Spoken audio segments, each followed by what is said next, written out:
आराम से आराम से आराम से। अबे सालो ये क्या कर दिया, अब तो मालिक हमें छोड़ेगा नहीं।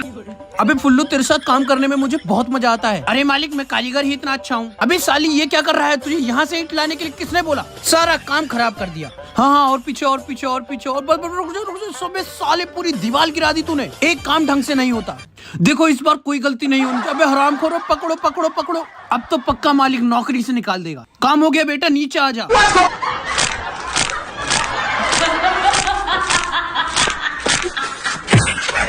अरे हरामखोर मेरी उंगलियों का तो भरता बन गया। चलो ना पापा, तुम तो फालतू में टेंशन ले रहे हो।